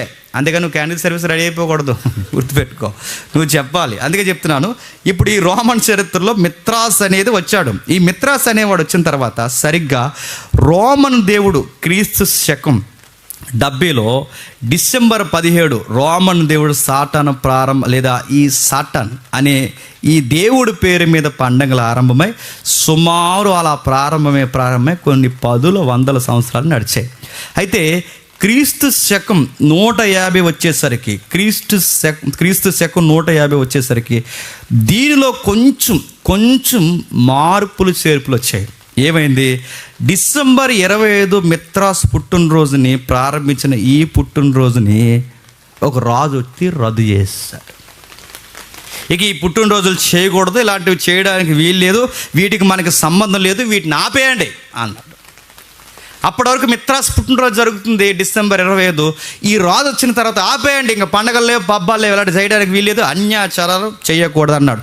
అన్యాచారాలు చేయకూడదు అంటున్నాడంటే మీకు అక్కడ తమ్ముడు చూపిస్తున్నాడు చూడండి. అన్యాచారాలు చేయకూడదని అంటున్నాడంటే బహుశా ఈయన క్రిస్టియన్ అయిపోయాడు ఈ రాజు అంటే. అవును, బైబిల్ చెప్తుంది ఈయన క్రిస్టియన్ అయిపోయాడు. ఈ క్రిస్టియన్ అయిన రాజు పేరు ఏం పేరు? కాన్స్టంటైనోపుల్. ఈయన ఎప్పుడయ్యాడు? 313లో ఈ రాజు క్రైస్తవుడిగా పరిగణింపబడిన తర్వాత ఈ వచ్చిన ఈ సూర్య పండగలు, ఈ అమావాస్య పండగలు ఏవైతే ఉన్నావో వీటిని పూర్తిగా ఆపేశాడు. ఇక ఎవరు ఎలాంటి విగ్రహ సంబంధమైన పండగలు చేయొద్దన్నాడు. అయితే డిసెంబర్ 25న మరి ఏం చేశాడు? ఆడికి ఆరాధన చేయొద్దు కానీ చెప్పండి, ఆ రోజుని మీకు సెలవు దినంగా ప్రకటించి మీరు పండగ చేసుకోండి అన్నాడు. వర్షిప్ మాత్రం చేయకండి కానీ పండగ మాత్రం చేసుకోండి అన్నాడు. రెండోది ఏం చేశాడంటే ఆదివారం సెలవు దినముగా ప్రకటించిన మొట్టమొదటి రోజు ఎవరో తెలుసా? ఎవరు? కాన్స్టాంటినోపుల్ ప్రకటించాడు. మన వ్యూలో చెప్తున్నాను నేను. ఆదివారం సెలవు దినంగా ప్రకటించింది ఈయనే, మోడీ గారు కాదు. ఆదివారం సెలవు అన్న తీసుకొచ్చింది ఈయన, అధికారికంగా తీసుకుంది. ఎందుకు తీసుకొచ్చాడు? ఈయన క్రిస్టియన్ అయ్యాడు కనుక. క్రైస్తవులకి సెంటిమెంట్ డే ఏదండి? ఆదివారం. ఎందుకు? మన ప్రభువు తిరిగి లేచింది ఎప్పుడు? ఆదివారం కనుక దాన్ని డిక్లేర్ చేసి ఇదిగో మీకు స్వేచ్ఛ సెలవు దినముగా మీకు చేస్తున్నానని చాలామందిని ఈయన ఎంకరేజ్ చేశాడు. అంటే ఈ క్రిస్టియన్ అయిపోయాడు కనుక ఈ క్రైస్తవ్యానికి ఒక రాయల్టీ వచ్చింది. బిలీవర్స్ పెరిగిపోయారు, చర్చిలు నిండిపోయాయి. ఇంకా ఏం చేశాడు? అప్పటి వరకు క్రైస్తవుల్ని మనిషిలా చూడలేదండి. చంపేశారు, తరిమేశారు, ఎక్కడ ఉండవలేదు. అలాంటి టైంలో చాలా ఇబ్బందులు పెట్టినప్పుడు క్రైస్తవులకి కొత్తగా ఉద్యోగాలు ఇవ్వడం ప్రారంభించాడు. ఇంకా ఏం చేశాడు? వీటికి చాలామందికి స్థలాలు ఇచ్చాడు, చర్చలు కట్టుకోమన్నాడు. వీటన్నిటినీ జరిగించిన తర్వాత జనాలు వద్దన్న క్రైస్తవ్యంలోనికి పెరిగిపోయారు. నా మాటలు అర్థమవుతున్నాయి లేదు? ఎప్పుడైతే ఎలాగూ పెరిగిపోయారు కనుక జనాలు విపరీతంగా క్రైస్తవంలోకి వచ్చేసినందుకు రాజు ఏం చేశాడు? స్వేచ్ఛనిచ్చాడు. రాజు ఏం చేశాడు? అబ్బాయి మీకు ఉద్యోగాలు ఇస్తా అన్నాడు. రాజు ఏం చేశాడు? క్రైస్తవుని గౌరవించాడు. రాజు ఏం చేశాడు? 380 వచ్చేసరికి క్రిస్టియానిటీని లీగల్ రిలీజన్ చేశాడు. 380 వచ్చేసరికి క్రిస్టియానిటీని లీగల్ రిలీజన్ చేసి ఇదిగో లీగల్గా మిమ్మల్ని ఎవడేమంటానికి వీలు లేదు, మీ మీద ఇంకా హతసాక్షులు అనే పేరు లేదు, మిమ్మల్ని ఎవడేమండో నేను ఉండగా మిమ్మల్ని ఎవడో మీ మీద ఏ కూడా వాళ్ళను మిమ్మల్ని ఉద్యోగస్తులను చేస్తాను, అధికారులను చేస్తాను, మీకు చర్చలు కట్టుకోవడానికి స్థలాలు ఇస్తాను, బిల్డింగ్లను కూడా లీగల్గా మీకు ఇస్తున్నాను తీసుకోండి అని ఎప్పుడైతే ఇంత ఎంకరేజ్మెంట్ కాన్స్టాంటినోపుల్ ఇచ్చాడో క్రైస్తవ్యంలో అప్పటి వరకు మూలుగుతున్న వాళ్ళు కూడా ఎందులోకి వచ్చేసారు? క్రిస్టియానిటీలోకి వచ్చేసారు. క్రిస్టియానిటీలోకి ఎప్పుడైతే వీళ్ళు వచ్చేసారో బాగా వినాలి, సరి అయిన మారు మనసు, సరి అయిన రక్షణ అనుభవం, వాక్య అనుభవం లేని వాళ్ళందరూ ఎప్పుడైతే క్రిస్టియానిటీలోకి వచ్చారో వీళ్ళు వస్తూ ఆచార సాంప్రదాయాలు కూడా తెచ్చేశారు మన వెనక. నా మాటలు అర్థమవుతున్నాయా? అర్థమైనా చెప్పండి, అర్థమవకపోయినా అర్థమైనట్టే, ఎందుకంటే 9 అయిపోయింది ఇక్కడ. అర్థమవుతుందా? ఓకే, చూద్దాం. ఈ 380లో ఎప్పుడైతే క్లాసిక్ రిలీజ్ అయిందో వీళ్ళు ఈయన వచ్చిన తర్వాత అప్పటి వరకు 300 సంవత్సరాలు క్రైస్తవులు నలిపేశారు, చంపేశారు, హతసాక్షులు. అప్పటి వరకు క్రైస్తవులకి పండగలు లేవు, సంతోషాలు లేవు, కూటములు లేవు, సహవాసాలు లేవు. ఎక్కడ కూడుకొని ఎంటెట్టచ్చు వచ్చి వాళ్ళని చంపడం ప్రారంభించారు. సుమారు 3 శతాబ్దాలు వాళ్ళు నేర్పించారు. ఎప్పుడైతే ఈ 3 శతాబ్దాలు ఏడ్చిన వీళ్ళకి ఫ్రీడమ్ వచ్చిన వెంటనే, స్వేచ్ఛ వచ్చిన వెంటనే వీళ్ళకి ఏమొచ్చింది చెప్పనా? పండగలు చేసుకోవాలన్న ఆలోచన వచ్చింది. అప్పటి వరకు రక్తం, అప్పటి వరకు చావు, అప్పటి వరకు బాధలు, అప్పటి వరకు ఇబ్బందులు. ఎప్పుడైతే స్వేచ్ఛ రాజుల వలన వచ్చిందో అప్పటి నుండి పండగలు చేశారు. ఆ పండగల్లో క్రిస్మస్, గుడ్ ఫ్రైడే చెప్పండి హిస్టరీ. అప్పటి వరకు మనకి రికార్డెడ్ ఫెస్టివల్స్ లేవు. ఇది తప్పు అయితే నేను మళ్ళీ చెప్తున్నాను, మీరు చెప్పండి, నేను నేర్చుకుంటాను. ఎవరైనా నన్ను పాయింట్అవుట్ చేసేవాళ్ళు ఇది రైట్ అయితే చెప్పేది జాగ్రత్తగా వినండి, ఓకేనా? విందాం.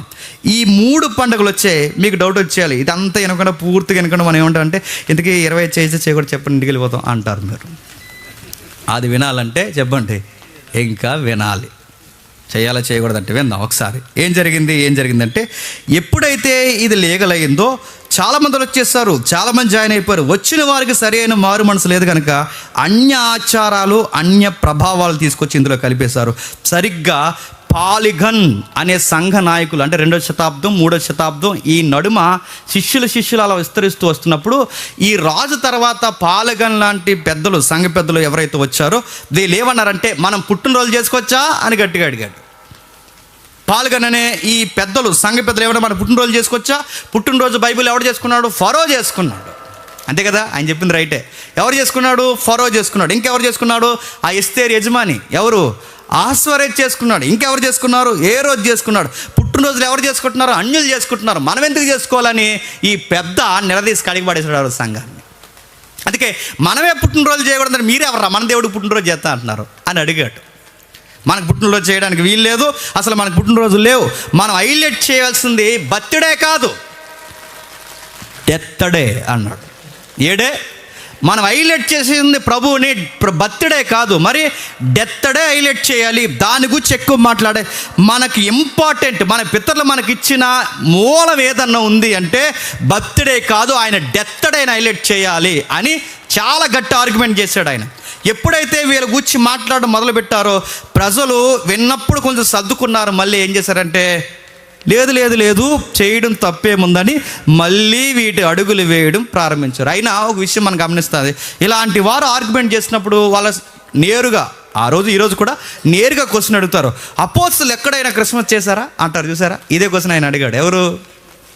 ఈయన పాలిగన్ అనే పెద్ద అన్నాడు, అపోస్తలులు ఎక్కడైనా క్రిస్మస్ చేశారా, మీరు ఎవర్రా చేయడానికి అని అడిగాడు. ఈరోజు క్వశ్చన్ కొత్తగా అడిగేది ఏం కాదు చెప్పండి. ఆ రోజు ఆయన అడిగాడు. పత్రికల్లో కానీ సువార్తల్లో కానీ అపోస్తుల కార్యాల్లో కానీ ఎక్కడ ఆయనకి పుట్టినరోజు జరిగినట్టే లేదు.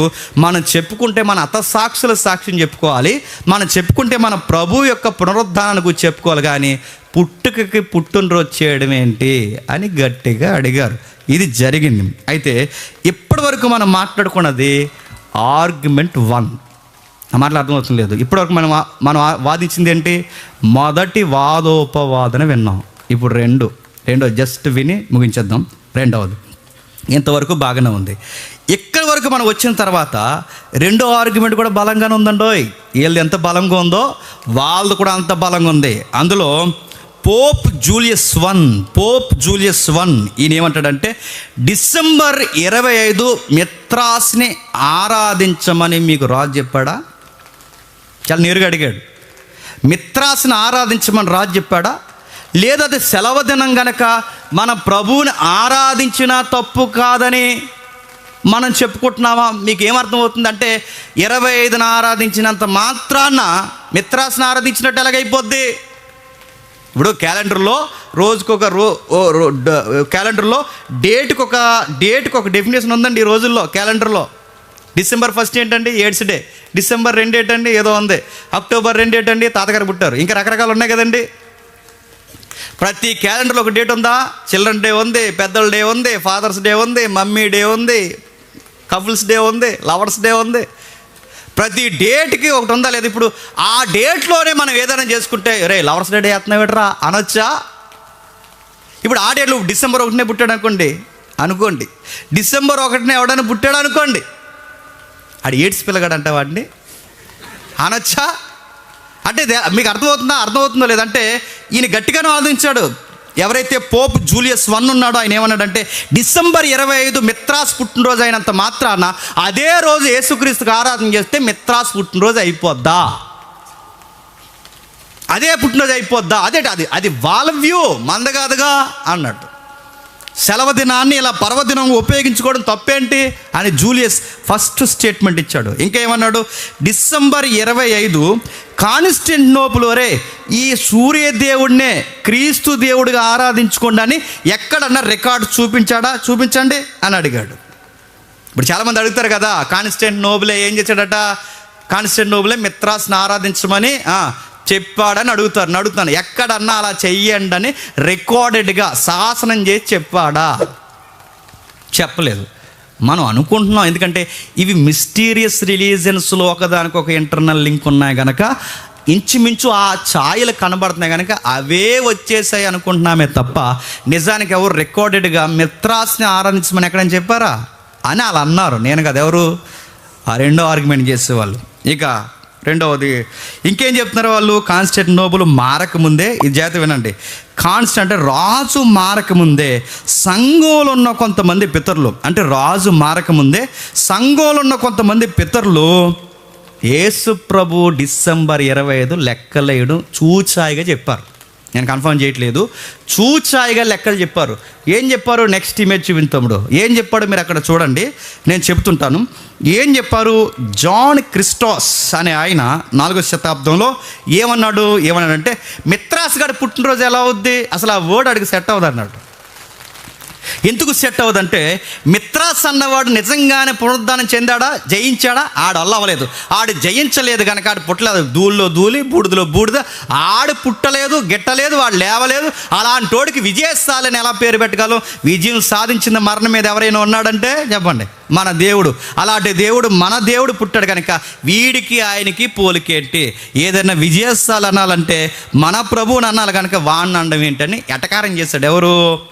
జాన్ క్రిస్టోస్ అనే ఆయన. దీనికి ఏమైనా ఆధారాలు ఉన్నాయా అంటే, వీళ్ళ చేసిన ఆర్గ్యుమెంట్కి ఏమైనా ఆధారాలు ఉన్నాయంటే, రాజు బాగా వినాలి, ఎవరు? కాన్స్టాంటినోపుల్ రాజు 25ని సెలవు దినంగా ప్రకటించకముందే 25 మిత్రాస్ దేవుడు అనే పేరు వీళ్ళ పొరపాటు పడకముందే పితరులు వీటి గురించి మాట్లాడడం ప్రారంభించారు. రాజు వచ్చింది ఎప్పుడంటే రికార్డెడ్గా 313. ఎప్పుడు? 313, క్రీస్తు శకం 313. కానీ పితరులు ఈ లెక్కలేసింది ఎప్పుడు తెలుసా? 204లోనే ఒక పెద్ద ఆయన లెక్కేశాడు. ఎప్పుడు? 204 అంటే దీనికి దానికి ఎంత ఉందండి? శతాబ్దం తేడా ఉంది. అంటే ఈ రాజు ఈ సెలవు దినం ప్రకటించక మునిపే డిసెంబర్ 25 కొరకు ఆయన గట్టిగానే మాట్లాడాడు. ఒక ఆయన పేరు అక్కడ రాస్తున్నా చూడండి, అక్కడ ఉంది చూడండి, ఈ లాస్ట్ లైన్లో ఉంటుంది, మీరు చూడండి. ఒపోలియటస్ ఆఫ్ రోమన్స్ అని ఆయన పేరు ఉంది చూడండి. ఒపోలియటస్ ఆఫ్ రోమన్ అంటే ఈయన సంఘ పితరుడు. ఈయన మాట్లాడుతూ 2004 అంటే 204లో రాజు మారకముందే, రాజు రాకముందే ఒక మాట అన్నాడు. ఏమన్నాడంటే, కొత్త సంవత్సరానికి ముందు, అంటే కొత్త సంవత్సరం ఏదండి? క్యాలెండర్ ప్రకారం. ఇప్పుడు వాళ్ళ క్యాలెండర్ ప్రకారం జూలియస్ క్యాలెండర్ అయినా, గ్రెగోరియన్ క్యాలెండర్ అయినా, వీళ్ళ క్యాలెండర్ ప్రకారం కొత్త సంవత్సరం అనగానే జనవరికి. ఈ జనవరి నెలకు ముందే 8 రోజులకు ముందే the 4th day of the week Augustus 42 years పరిపాలనలో 3 లేదా 2 ఈ టైంలో యేసుక్రీస్తు జన్మించాడనే అవకాశాలు ఉన్నాయి అన్నాడు. ఆ మాట అర్థమైందో లేదు అంటే, ఈయన అన్నది ఎంతవరకు వాస్తవం అంటే, అగస్టస్ అన్నవాడు ఉన్నాడా లేదా? చదవగా లోకవార్తలో అగస్టస్ అన్నవాడు ఉన్నాడా లేదా? ఉన్నాడు. అగస్టస్ అనే రాజు ఉన్నట్టే మనకు కనపడుతుంది. ఈయన ఆర్గ్యుమెంట్ నేను చెప్తున్నాను. ఈయన 2004లో పుట్టాడు. 2004లో ఈ స్టేట్మెంట్ 204లో ఈ స్టేట్మెంట్, అంటే రాజు రాకముందే ఈ స్టేట్మెంట్ చేయడం మొదలుపెట్టాడు.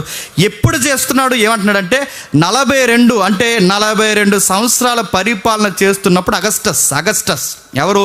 Caesar Augustus. ఇందాక మంచిగా కైసర్ అగుస్తు అని చదువుతున్నాగా. సీజర్ అగస్టస్ 42వ సంవత్సరం పరిపాలనలో యేసుక్రీస్తు వారు క్రీస్తు పూర్వం 3 లేదా 2, క్రీస్తు పూర్వం 3 లేదా 2లో ఈ ప్రభు అగస్టస్ టైంలో పుట్టుండాలి అని చెప్తున్నాడు. ఇది ఈయనండమే కాదు, చెప్పండి, లోకా గారు కూడా అన్నారు. ఎవరన్నారు? లోకా గారు అన్నారుగా ఇందాక, ఆయనకి జనాభా లెక్కలు తీస్తున్న టైంలోనే ఇది జరుగుతుంది. అంటే ఈయన చెబుతున్నవే కొంచెం దగ్గర లెక్కలే చెప్తాడు. ఇంకా ఏం చెప్తున్నాడంటే, సరిగ్గా 33 సంవత్సరాల 8వ రోజున ఏప్రిల్ లేదా మార్చ్ ఈ 25 days ఈ టైంలో ప్రభు అయిన యేసుక్రీస్తు వారు చనిపోయారు. దీనికి ఈయన ఏం కోట్ చేస్తున్నాడంటే, పుట్టుక కోసం చెప్పి అక్కడితో ఆగిపోలేదండి. ఈయన ఏం చెప్తున్నారు తెలుసా? ఆయన డెత్ డే కోసం కూడా మాట్లాడుతున్నారు. ఎవరున్నారు ఆ టైంలో అంటే, టెబేరియస్ సీజర్. ఇంకా టెబేరియస్ సీజర్ 15వ సంవత్సరం లేదా 2930 క్రీస్తు శకం 29. ఈయన పుట్టుకెప్పుడు? యేసుప్రభు పుట్టుకెప్పుడు అండి? క్రీస్తు పూర్వం 3 లేదా 2. ఈ క్రీస్తు పూర్వం 3, 2లో ఏ రాజు పరిపాలిస్తున్నాడు? అగస్టస్ అప్పుడు ఎన్ని సంవత్సరాలు పరిపాలిస్తున్నాడు? 42వ సంవత్సరం. ఆ 42వ సంవత్సరం పరిపాలిస్తున్న టైంలో ఈయన పుట్టుండాలని అంచనా వేశాడు. ఇంకా డేట్ కన్ఫర్మ్ చేయలేదు, గుర్తుపెట్టుకోండి.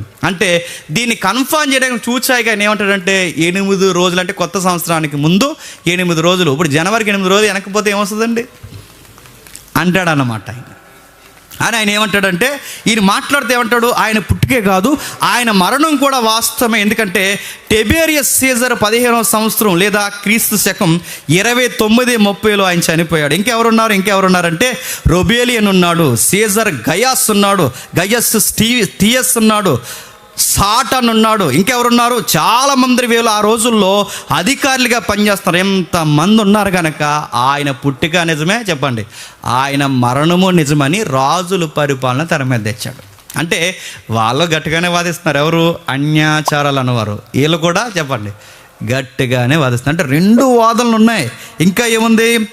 ఎపోలియస్ ఆయన చెప్పిన ఎపోలియస్ లెక్కల ప్రకారం మోడర్న్ క్రిస్టియన్స్ ఇప్పుడు వచ్చింది కదా, మోడర్న్ క్రిస్టియనిటీలో ఇందాక చెప్పాడు ఈ పెద్ద ఆయన, ఈయనే లెక్కలు చెప్పాడుగా, ఈ పెద్ద ఆయన్ని ఎపోలియా అంటారు. ఈయన ఎపోలియా ఆఫ్ రోమన్స్ అంటారు. ఈయన ఏం చేశాడంటే ఈయన లెక్కలు దేనిని బట్టి లెక్కలు వేశారంటే జూలియస్ క్యాలెండర్ ఉంటుంది. ఏ క్యాలెండరు? ఈ క్యాలెండర్ తెలుసు మనకి, ఆ క్యాలెండర్ కూడా ఎందుకు అనుకోకండి, కొంచెం చెప్పినా అండి ఓపిక. జూలియస్ క్యాలెండర్ అంటారు. అంటే ఇప్పుడున్న క్యాలెండర్కి తల్లి ఎవరు?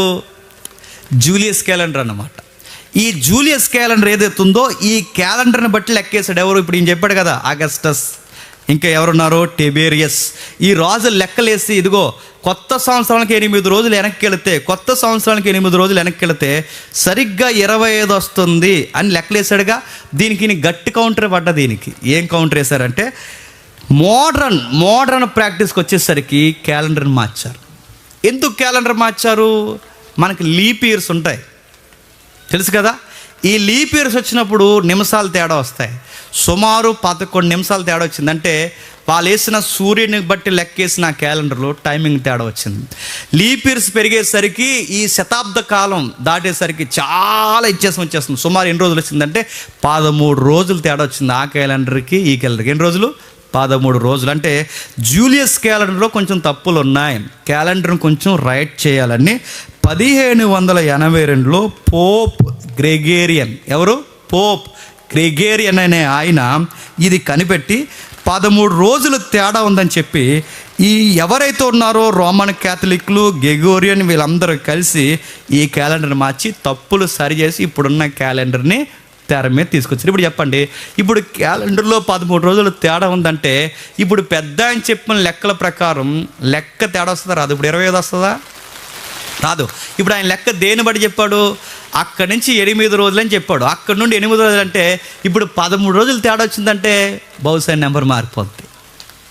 కాబట్టి మోడర్న్ టెర్మినాలజీలో ఏమన్నారంటే నెంబర్ అయితే మారింది కానీ చెప్పండి నెల మారదు అన్నారు. నా మాట అర్థమైంది లేదు. నెంబర్ అయితే మారింది కానీ చెప్పండి నెల మారలేదు. నెంబర్ అయితే అందుకే డిసెంబర్ 1 నుంచే స్టార్ట్ అవుతాయి. ఏంటి చెప్పండి? క్రిస్మస్ ఇప్పుడు ఉంది, మన క్రిస్మస్ ఇప్పుడు వెళ్తాను నేను. డిసెంబర్ 1 నుంచే మళ్ళీ ఎండింగ్ వరకు. ఎందుకంటే రోజులు తేడా వచ్చాయి. రోజులు తేడా వచ్చాయి కనుక ఏం చేస్తున్నారు? రోజులైతే తేడా వచ్చాయి కానీ నెల మారలేదుగా. అందుకే ఏ రోజో తెలియదు. కాకపోతే సాంప్రదాయంగా 25వ తారీఖు వచ్చిందని ఆ రోజు నుంచి దీని మీద ప్రాక్టీసులు మొదలుపెట్టారు. అందుకే మోడర్న్ టెర్మినాలజీలో ఆయన లెక్కన చూచాయిగా ఒప్పుకున్నా, పూర్తిగా ఒప్పుకోకపోయినా మొత్తం మీద నెలనైతే చెప్పండి ఒప్పుకుంటారు. ఇది ఇప్పుడు వీళ్ళ వాదన కట్టుకుంది, చెప్పండి వాళ్ళ వాదన కట్టుకుంది. ఇప్పుడు చెప్పండి 2 వాదనలు విన్నాం, మన క్వశ్చన్ ఉండిపోయింది. ఇంతకీ చెయ్యొచ్చా చేయకూడదు? బైబిల్ ప్రకారం ఇది చెయ్యొచ్చా చేయకూడదు అన్నది వచ్చే వారం చూద్దాం. ఇది చెయ్యాలా చేయకూడదు. అయితే దీనికి సంబంధించిన కొన్ని రెఫరెన్స్ ఇస్తాను. ఇందాక దేవుళ్ళ పేరు చెప్పానుగా, ఈ దేవుళ్ళు ఎక్కడెక్కడ ఉంటారో కొంచెం రాసుకోండి, ఎందుకన్నా మంచిది. న్యాయాధిపతులు 2వ అధ్యాయం 13వ వచనంలో ఉంటుంది. అష్టారతు, ఈవిడ్నే ఆకాశపు రాణి, స్వర్గపు రాణి అంటారు. 3వది యెరెమీయా గ్రంథం 7వ అధ్యాయం 18 నుండి 20 వరకు ఉంటుంది. ఇది ఒక దేవుడు. యెరెమీయా గ్రంథం 44 17 నుండి 19 వరకు ఉంటారు. అక్కడే యెరెమీయా చాలా ఫైట్ చేస్తాడు. ఇంకా ఎబిసీల అర్తిమీదే అని అపోస్తుల కార్యంలో పిలువబడుతుందిగా, ఆకాశం నుంచి రాలింది రాణి అంటారు కదా, ఎబిసీల అర్తిమీదే. ఆ రాణి ఎవరో కదా, ఈవిడే. ఎవరు? సెమీరామిస్. ఈ ప్రాక్టీసులు అవన్నీ నిర్గమకాండంలో దోణ చేశారుగా, దోడనే ఈ అరణ్యంలో దోడన చేశారుగా. ఈ దూడని చేసింది, ఈ దూడ ఎక్కడ సింబల్ తెలుసా? ఐగుప్తులోది. ఐగుప్తులు ఎవరు అనుకుంటున్నారు? ఐసిస్. ఇది తమ్మూజుగాడు. వీళ్ళ ప్రాక్టీస్ అంటే ఆ దూడ ఎవరన్నమాట? ఇప్పటివరకు మనం మాట్లాడుకున్నాగా, ఈ ప్రాక్టీసులోదే ఆ దూడ. ఇవన్నీ ఒకదానికొక లింక్ ఉన్నాయన్నమాట. అందుకే అక్కడక్కడ పండితులు ఏమన్నారంటే ఇవి మనకు సంబంధం లేనివి, ఇవి మనకు అక్కర్లేనివి, ఇలాంటివి మనం చేయకూడదు. కానీ బైబిల్ ఏమందంటే ఆయన పుడుతున్నప్పుడు ఒక మాట అంది. ఒకసారి చూద్దాం. 2వ అధ్యాయం లూకా సువార్త ముగించుకుందాం. 2వ అధ్యాయం లూకా సువార్త 2వ అధ్యాయం లూకా సువార్త 2వ అధ్యాయం లూకా సువార్త 2వ అధ్యాయం 10వ వచనం నుండి. అయితే ఆ దూత భయపడకుడి, ఇదిగో ప్రజలందరికీ కలబో మహా సంతోషకరమైన సువార్తమానం మీకు తెలియజేయుచున్నాను. దావీదు పట్టణమందు రక్షకుడు మీ కొరకు పుట్టి ఉన్నాడు, పుట్టి ఉన్నాడు, పుట్టి ఉన్నాడు, పుట్టి ఉన్నాడు, పుట్టాడు. రక్షకుడు మీ కొరకు చెప్పండి పుట్టి ఉన్నాడు. పుట్టిక అన్న పదం ఉందా లేదా? ఆయన పుట్టి ఉన్నాడు. అది ఎప్పుడో మాకు తెలియదు. మొత్తం మీద ఆయన పుట్టాడు. ఇప్పుడు ఆయన పుట్టాడని బైబిల్ చెబుతుందా లేదా? పుట్టాడు. ఆయన పుట్టి ఉన్నాడు. ఈయన ప్రభు అయిన క్రీస్తు. దానికి ఇదే మీ కానవాలు. ఒక శిశువు పొత్తుగుడ్డలతో చుట్టబడి ఒక తొట్టులో పడుకుండబెట్టి ఉండటం మీరు చూసెదరు అని వారితో చెప్పును. వెంటనే పరలోక సైన్య సమూహం ఆ దూతలతో కూడా నుండి సర్వోన్నతమైన స్థలముల్లో దేవునికి మహిమయు, ఆయనకి ఇష్టలైన మనుషులకు భూమి మీద సమాధానమును కలుగును గాకని దేవునికి స్తోత్రము చేయుచుండును. యేసు ప్రభు పుట్టినప్పుడట అడావిడ ఎక్కడే కదట స్టార్ట్ అవుతుంది. చెప్పాలి. యేసు ప్రభు పుట్టినప్పుడు అడావిడ ఎక్కడే స్టార్ట్ అవ్వలేదట. ఎక్కడ స్టార్ట్ అయింది చెప్పండి? పరలోకంలో సర్వోన్నతమైన స్థలముల్లో దేవునికి స్తోత్రగానాలు ప్రారంభమయ్యాయి. భూమి మీద మనుషులకి సమాధానం దొరికిందంట. అంటే ఆయన పుట్టుక పరలోకానికి భూలోకానికి సంధి కుదరబోతుంది. దీనిని జ్ఞాపకం చేసుకోవడం తప్ప. అయితే జ్ఞాపకం చేసుకోవడం బైబిల్ ప్రకారం ఎలా జ్ఞాపకం చేసుకోవాలన్నదే తెలియాలి మనకి. జ్ఞాపకం చేసుకోమన్నారని చెప్పి నువ్వు క్యాండిల్స్ వెలిగించావంటే ఎవడో గుర్తొస్తున్నారు మాకు. ఎవరు చెప్పండి? ఇందా మాట్లాడకుండా చెప్పండి. వాళ్ళు గుర్తొస్తారు మనకి. జ్ఞాపకం చేసుకున్నామన్నారని డ్యాన్స్ ప్రోగ్రాం పెడితే ఎవరు గుర్తొస్తారో చెప్పండి? వాళ్ళు గుర్తొస్తారు. మళ్ళీ ఇంకా ఈదులో తిరిగి అది ఇది అని తిరుగుతున్నామంటే ఎవరు గుర్తొస్తారు చెప్పండి? వాళ్ళు గుర్తు. అందుకే ఇలాంటివన్నీ చేస్తున్నామనే ఇవి ఎక్కడ ఉన్నారు? అక్కడ ఉన్నారు. కానీ బైబిల్ చెప్తుంది ఆయన్ని ఎలా జ్ఞాపకం చేసుకోవాలి వచ్చే వారం చూద్దాం. ఆయన్ని ఎలా ఆరాధించాలి వచ్చే వారం చేద్దాం. 25 ఆరాధించాలా? నేను అది కన్ఫర్మ్ చేయట్లేదు. ఆయన్ని ఎలా ఆరాధించాలి వచ్చే వారం చూద్దాం. హిస్టరీ వ్యూ ఏంటో చూస్తాం, బిబిలికల్ వ్యూ ఏంటో వచ్చే వారం చూద్దాం.